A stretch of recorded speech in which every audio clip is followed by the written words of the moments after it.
Hey everybody, this is Emmanuel Brunson for the Culture Golf. Today we're doing what's in the bag. I'm going to split this up into two parts. First part just being the clubs and the golf ball that I'm using, and the next part will be what's actually in the bag. A lot of times when we pick up any new activity, we get the bare essentials, but then you're like, what are the other things that I need? So we'll cover that in part two. All right, let's get started. First club we're going to look at is the driver, a Project X 5.555 gram shaft.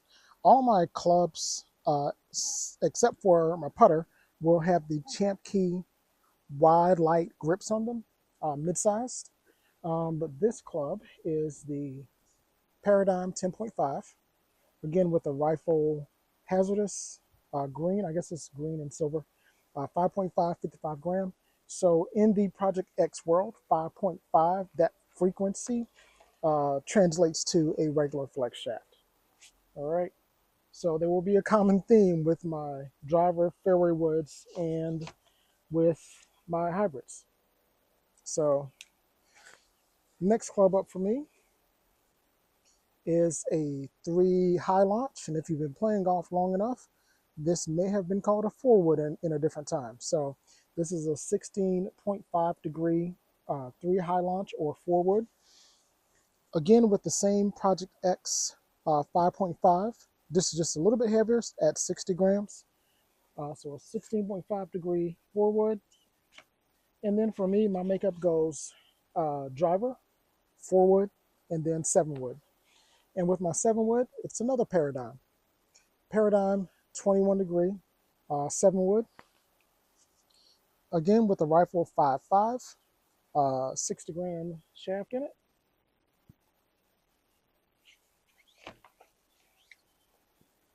Next up, believe it or not, is another Paradigm, but this is a Paradigm X.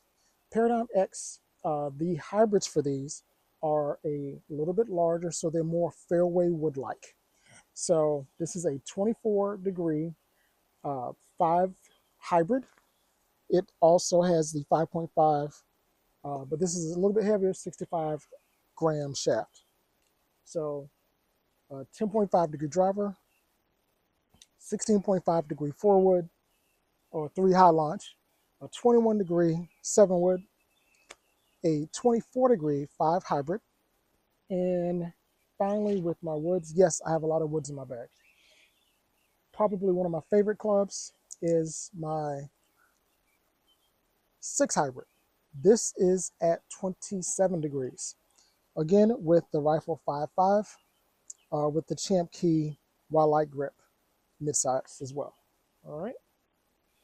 And so you may say, well, why do you have so many Callaway products? So I started playing years ago. I can remember still playing some Arnold Palmer Axiom irons. My dad still probably has his Spalding persimmon woods with the little insert that's on top of them, and then blades. So that's where I started. But back then, clubs weren't as expensive as they were. But I stepped away from the game for a number of years, probably about 10 years. And I finally got back into it. And when I did, I was like, oh my gosh, prices have gone through the roof. Um, my son is in college now, but I remember working at Dick's Sporting Goods in the pro shop, and the newest and latest golf equipment that was coming out was right around 250 or 300 bucks, brand new, and that was like on the high end. Um, can't do that now. So going the pre-owned route was more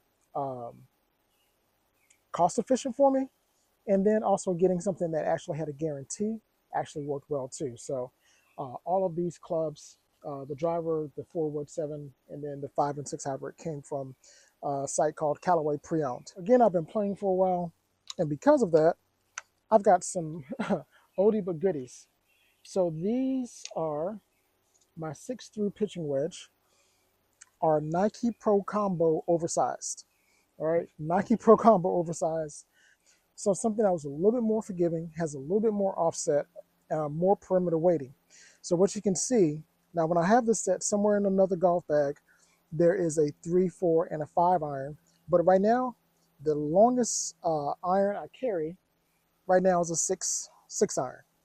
And then I go down to the pitching wedge. The weighting moves around a bit in that. So more perimeter weighting in the 6, and the weight kind of moves up into the face of the club once it gets down to the pitching wedge. But great set of clubs. Now these actually have the older, much older versions, the Rifle 5.5 iron shafts. Wedges. So years ago when I was playing a lot more, I was playing a set of TaylorMade TPs, TP black wedges, 52, 56, and a 60.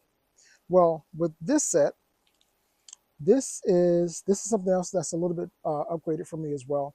These are the TaylorMade high toe MGs. So the 52, these actually have the high rev. These are the KBS shaft high rev 2.0s. So this is the 52. As you can see, the face of it. Let me get this right. This is a 52 with the traditional groove pattern on it. So it's much like my irons. But once we get to, now this is a 58 that I've had bent to 56. So it keeps that progression that I like. So the 52, 56, and a 60. So this is a wide sole, so it makes it much, much easier to get out of a bunker. But this particular high toe has grooves that go all the way out to the end of the club. So if I need to open it up, it's a little bit more forgiving as well. So if I don't catch it in the center of the face, which I am prone to do, this is actually going to give me a little bit more working surface. Now this is a 60 that's still at 60 degrees. Again, this is also grooves all the way out to the end of the club. Snoopy Red Baron. So this is a TaylorMade Tour X. This is the X7. This is an extremely forgiving putter. This is a stock shaft. This is also KBS. And this is a Super Stroh Pistol 1.0. So this is the stock shaft, stock grip that's in it. All right, so it's a very good idea to pick a particular brand and model of golf ball so that you can become consistent. The reason I have the same grips on all of my clubs is so that I can have a level of consistency. I know what to expect with my swing on all those clubs because I'm carrying or using the same grip size. Likewise, I play the same golf ball. So this is the Vice Pro. This is the shades. So these particular alignment marks, the ones that are going straight up, this is helpful when I'm putting. All right, so I can use this to line up my putt, like whatever line I'm using to make my putt. When I'm facing it this way, this helps me off the tee. I've already got my ball placed. I've picked up my ball marker, but I've already chosen the line that I want to putt. I just need to match that up. Once I match that up, now I can just go ahead and worry about distance control and making sure that I give it a good run at the hole. So, but there you go. That's my putter. This is the golf ball. Hopefully this helps you. Again, I used to have a lot more irons in my bag, but because I'm not swinging as fast as I used to, more assistance with getting the ball flight and getting the distance that I need. That's where the driver 4-wood, 7-wood, 5 hybrid, 6 hybrid comes in. And then I go into my irons. I can hit these confidently, but I can also hit them to the distance I expect for them to go. All right, so again, driver, 4, 7, 5 hybrid, 6 hybrid, 6 through pitching wedge, 52, a 56, and a 60, and then a putter. All right, again, this is a double bend putter because I have a straight back and straight through putting stroke or putting style.